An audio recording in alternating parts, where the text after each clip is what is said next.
ne les a plus, la santé et la jeunesse. Une chose est de ne plus avoir sa santé et l'autre est de perdre sa mémoire. Et pour éviter que cela nous arrive, il est important qu'on s'informe. Aujourd'hui, nous nous informerons sur la maladie d'Alzheimer avec notre invité, Dr Sosten Agblaa. Il est neurologue. Docteur, bonjour. Bonjour. Comment vous vous portez? Très bien. Merci d'avoir accepté notre invitation. C'est moi. Alors, vous êtes neurologue, je le disais tantôt. Le neurologue, quel est son rôle dans le domaine sanitaire? Oui, merci madame. Je vous remercie pour l'occasion que vous me donnez, n'est-ce pas, de me prononcer. Le neurologue, en un mot, c'est un médecin spécialiste de tout ce qui a trait au bien-être du système nerveux central. Donc, je vais citer le cerveau, le cerveau, la moelle épinière et le système nerveux périphérique, donc qu'on connaît classiquement sous le nom des nerfs. Voilà, donc toutes les maladies ayant trait à ce système, voilà, donc c'est relève du domaine du neurologue. Alors, comme vous l'aviez su bien souligner, aujourd'hui nous parlerons de la maladie d'Alzheimer avec vous. Bien sûr. Alors, dans quelques instants, et on vous retrouve. Alors, Karine, bonjour à vous. Bonjour, Tatiana. La pleine forme, j'espère. Oui, ça va. Alors, les citoyens savent-ils quelque chose de ce mal? Je veux parler de la maladie d'Alzheimer. Quand on parle de l'Alzheimer, les citoyens savent que c'est une maladie, mais qu'est-ce que c'est en réalité? Les avis divergent en fonction de tout un chacun. Alors, merci à vous, mesdames et messieurs. Merci également pour votre fidélité. Bonjour et bienvenue. Dr Sosten Agblaa, à nouveau, bonjour. Bonjour. Comme je le disais tout à l'heure, nous allons parler de la maladie d'Alzheimer avec vous. Pardon. Et d'entrée de jeu, c'est quoi la maladie d'Alzheimer? Merci. Donc, pour aller rapidement sur le vif du sujet, la maladie d'Alzheimer, c'est une maladie dégénérative du système nerveux central. D'accord. Et qui va se traduire par une détérioration progressive des fonctions cognitives chez le patient, et laquelle détérioration va provoquer une perturbation de la vie de relation donc de cette personne. Et il faut que tous ces éléments surviennent dans un contexte de non-confusion. Je vais peut-être expliquer ça après, d'accord? Et de tout facteur ne pouvant expliquer les symptômes. C'est-à-dire, vous voyez, le cerveau, pour fonctionner, n'est-ce pas, a un certain nombre de fonctions. Au nom de ces fonctions, nous avons, par exemple, le langage. La capacité pour l'homme de s'exprimer, de se faire comprendre, c'est une fonction, n'est-ce pas, qui est dévolue au cerveau. Donc, voilà. Le langage, la compréhension, la reconnaissance. Quand je vois un visage, comment est-ce que j'arrive à reconnaître? Donc, c'est la mémoire. Comment est-ce que nous savons apprendre les choses? Comment est-ce que nous savons les mémoriser? Comment est-ce que nous savons les remémorer lorsque nous en avons besoin? Donc, c'est autant de fonctions qui sont dévolues, n'est-ce pas, au cerveau. Mais à un moment donné, d'accord, chez cette personne, on va constater un déclin, une détérioration progressive de toutes ces fonctions. Et puisque donc, ces fonctions ont pris un coup, eh bien, cela va répercuter sur leur vie. D'accord, la vie de tous les jours, la vie relationnelle avec les familles, les enfants, la vie socio-professionnelle, la vie de relation, comme je l'avais dit.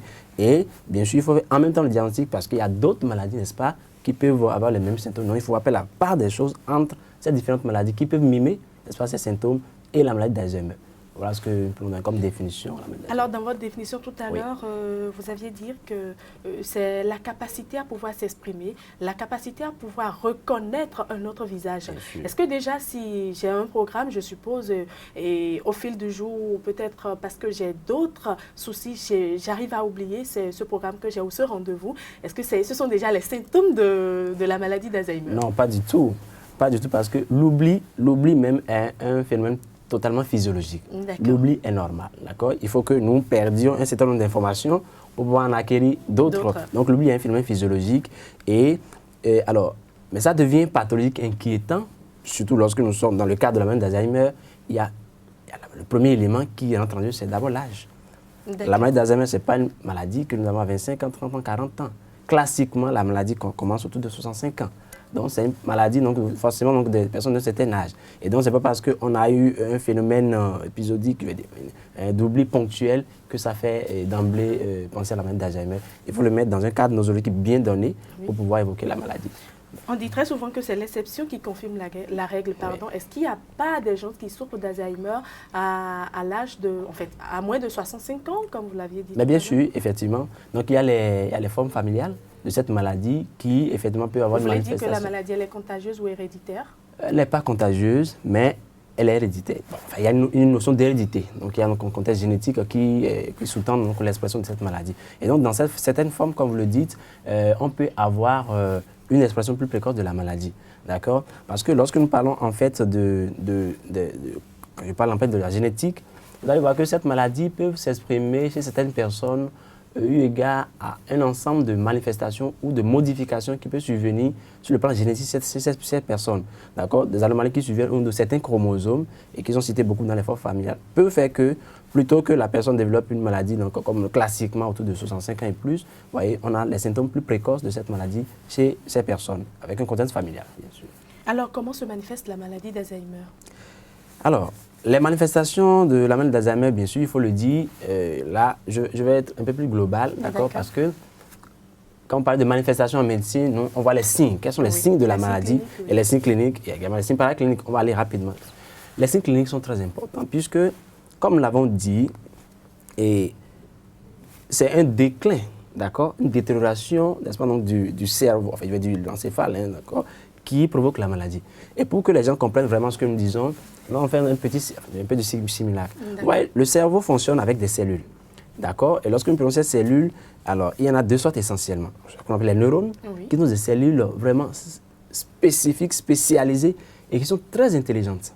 Vraiment très intelligentes. Donc, vous imaginez, c'est comme un royaume donc, avec des princesses qui sont très intelligentes et qui s'entourent d'autres cellules qu'on appelle les cellules gliales, n'est-ce pas? On va parler dans les détails, et qui sont des cellules d'association, des cellules de soutien, voilà. Mais il se fait qu'avec le temps, dans le cas de la maladie d'Alzheimer, il y a 4 événements majeurs qui se passent au sein de ce royaume, voilà, ces cellules. Première chose, c'est que ces cellules perdent en termes de nombre, la densité. Voilà ce qu'on appelle donc l'atrophie cérébrale avec la perte neuronale. Donc il y a un certain nombre de cellules, vous imaginez si elles étaient 2 milliards au début, bon, il y a un grand nombre, donc voilà, avec une population qui est réduite à peut-être 1,5 milliard, vous voyez que ce n'est plus la même chose. Si vous permettez, qu'est-ce qui provoque alors cette perte de neurones? Justement, ce qui provoque cette perte de neurones, d'accord, c'est tous ces facteurs sur lesquels nous allons revenir peut-être plus tard, d'accord, qui vont prédisposer une personne ou une autre à cette perte neuronale. Il faut préciser effectivement que, alors, ce que nous disons, la perte neuronale et les autres signes que je vais peut-être citer, ça vient chez tout le monde. C'est le processus physiologique, c'est le vieillissement normal de toute personne. Vous voyez, quand vous naissez, forcément vous allez vieillir et tous les organes du corps vieillissent à un moment donné. Mais il se fait que chez ces personnes, ce vieillissement est beaucoup plus prononcé et touche des structures spécifiques au niveau du cerveau. C'est tout le soubassement de la maladie d'Alzheimer. Et donc, comme je le disais, on va constater que chez ces personnes, il y a une perte cellulaire importante. Deuxième chose, il y a ce qu'on appelle la dégénérescence neurofibrillaire.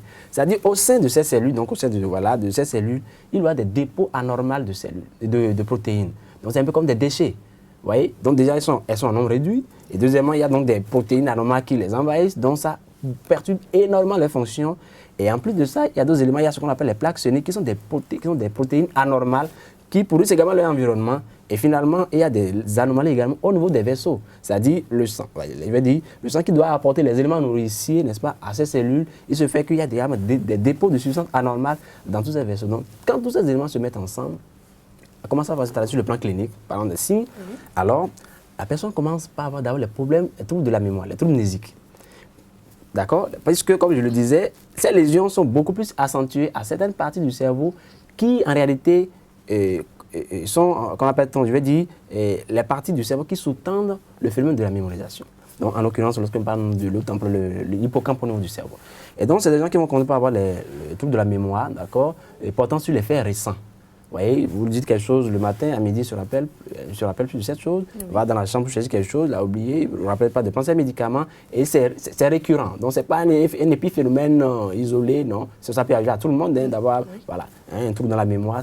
Mais lorsque ça devient récurrent, d'accord, là, il faut, c'est évocateur. En plus de ces symptômes qu'on appelle les troubles mnésiques, mais qui s'installent progressivement sur plusieurs mois, 6 mois, il va y avoir d'autres troubles. Comme je l'avais dit, les fonctions du cerveau. Alors, cette personne va commencer par avoir des difficultés, d'accord, les troubles du langage, l'expression du langage et la compréhension du langage. Des difficultés à s'exprimer et des difficultés à comprendre l'autre. Voilà, dans les deux sens. Mais en dehors de ces symptômes, comme je l'avais dit, il y a d'autres symptômes, les troubles de la reconnaissance, les troubles mnésiques. Vous voyez, il ne sait plus reconnaître certains visages, il ne sait plus reconnaître son environnement, d'accord. Voilà, donc les troubles mnésiques également vont s'installer.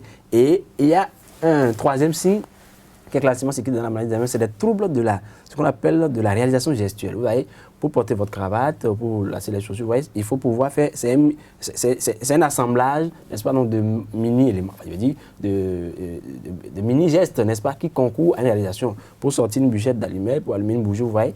Donc cette personne n'est plus à même de pouvoir faire ces mini-gestes pour pouvoir en faire un geste complet.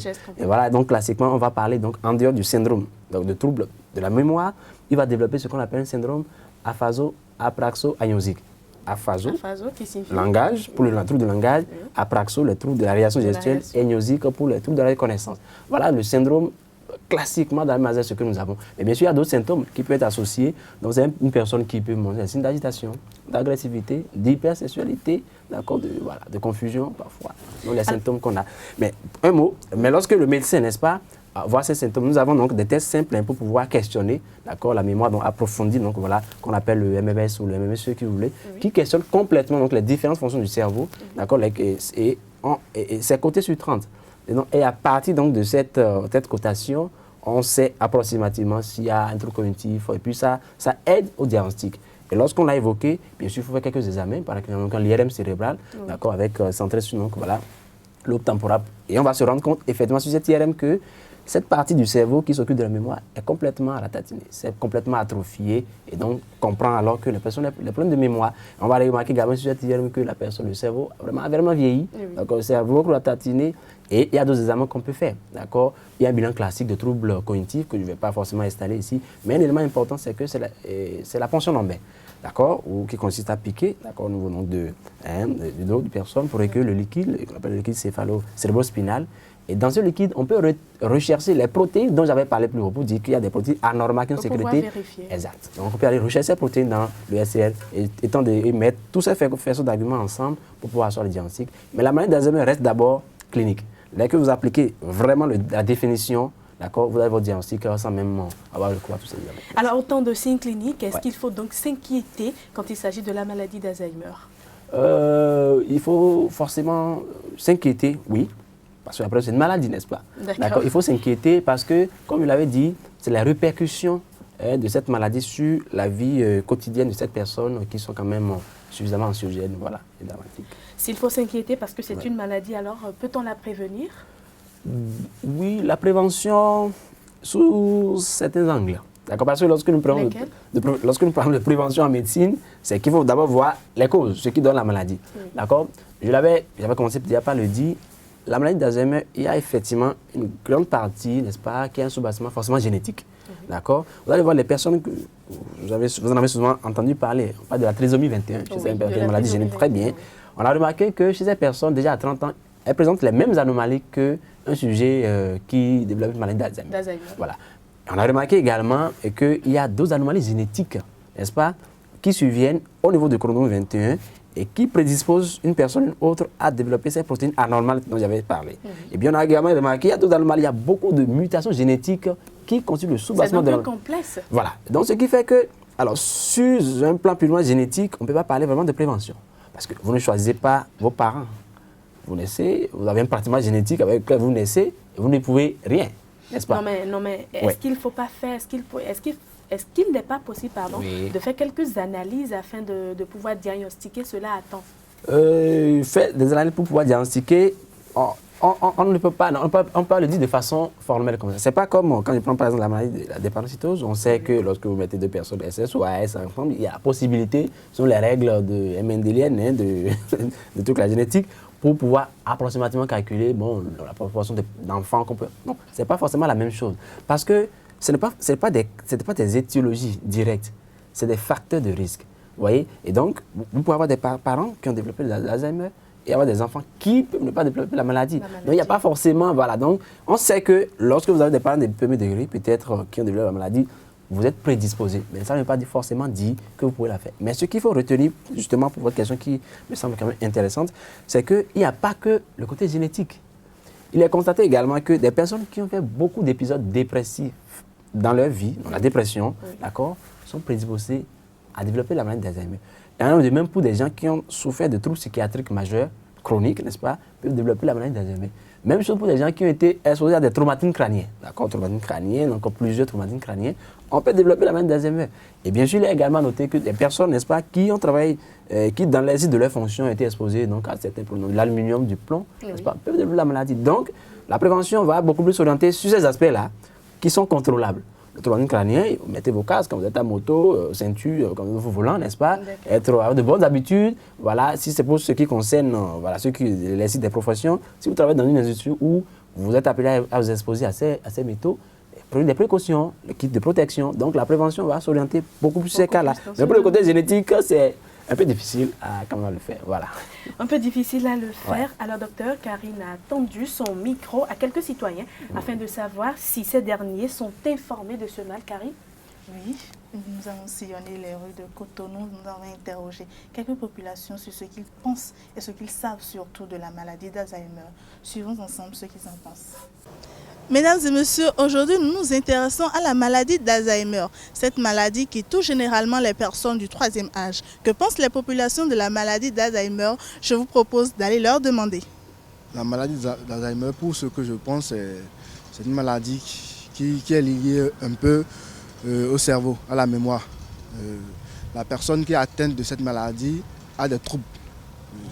Il ne se rappelle plus de certaines choses, les choses les plus simples, les choses les plus normales. Il a du mal à se rappeler. Bon, la mémoire lui revient, mais c'est une fois en passant, la mémoire lui revient. Mais pour la plupart du temps, il ne se rappelle plus des choses vraiment essentielles. La maladie d'Alzheimer, pour moi, je pense que c'est une maladie qui est plus fréquente dans les pays occidentaux. En Afrique, je ne sais pas s'il y a des cas d'Alzheimer en Afrique parce que bon, je n'ai pas encore rencontré des cas d'Alzheimer.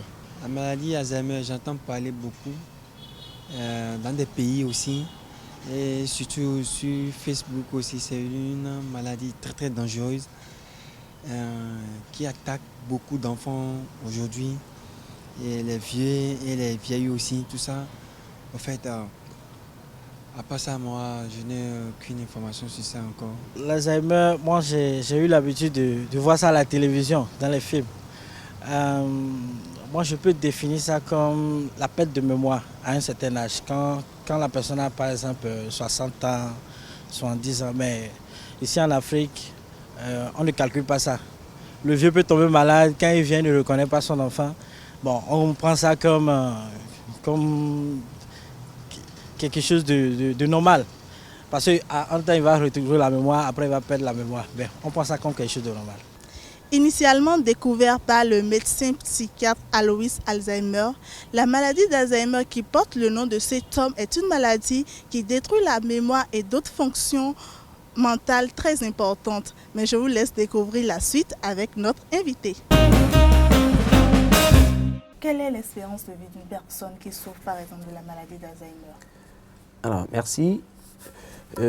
Par rapport à l'espérance de vie, je dirais plutôt qu'elle est variable. Déjà, classiquement, lorsque nous parlons de maladie d'Alzheimer pour tout médecin, ça nous renvoie, il y a la notion d'âge d'emblée qui vient. Nous voyons une personne, forcément un sexagénaire, un octogénaire, septuagénaire, voilà, d'un certain âge, 65 ans. D'accord, bien sûr, comme je l'avais dit plus tôt, il y a des formes précoces qui sont plus familiales. Et donc, lorsque vous souffrez de la maladie d'Alzheimer, mais ça dépend de la prise en charge. D'accord? Parce que vous allez voir que cette maladie n'est pas forcément directement meurtrière. Parce que c'est les fonctions cérébrales qui prennent un coup, la mémoire, le langage, mais pas plus que ça. Mais lorsqu'on ne s'en occupe pas et que cette personne plonge dans ce que je peux appeler un syndrome démentiel profond et qui le propulse dans un état de grabatisation, il devient grabataire, il n'arrive plus à le faire.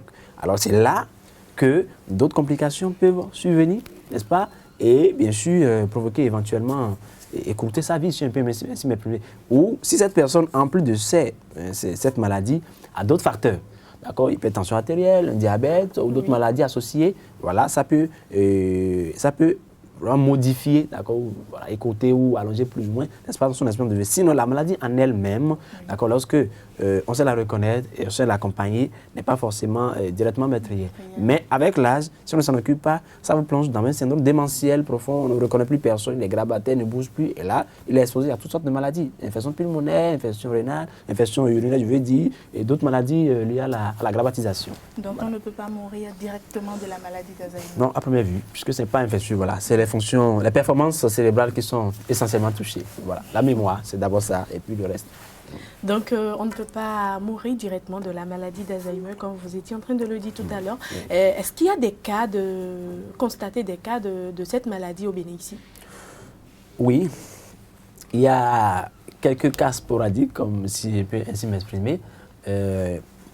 Effectivement, cette question m'amène à dire quelques éléments. Vous voyez, sur le plan purement, je vais dire, épidémiologique, c'est des pathologies qui sont effectivement beaucoup plus présentes en Occident, donc en Europe, voilà, aux États-Unis, voilà, d'accord.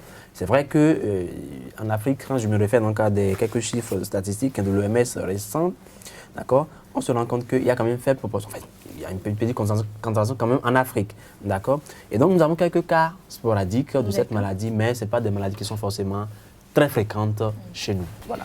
Alors docteur, si cette maladie n'est pas aussi fréquente chez nous, quand même il y en a, comment vivre avec quelqu'un qui souffre de ce mal? Alors, il n'y a pas d'une façon particulière. Parce que cette question... Est-ce qu'il faut être patient avec eux? Est-ce qu'il faut être tolérant avec ces personnes-là? Bien sûr, je suis d'accord pour ces mots que vous me passez. Mais c'est d'abord signifier, préciser que ce n'est pas une maladie contagieuse. À partir de ce moment, il n'y a pas de problème à vivre avec une personne qui a une maladie d'Alzheimer. D'accord. Donc, il faut être tolérant, compréhensible, savoir que ce n'est que les fonctions, c'est un déclin donc, des fonctions, des performances sur le plan cognitif, et pouvoir accompagner ces personnes et pour améliorer, n'est-ce pas, leur vécu, quoi. Docteur, nous parlons toujours de la maladie d'Alzheimer. Existe-t-il des traitements face à cette maladie?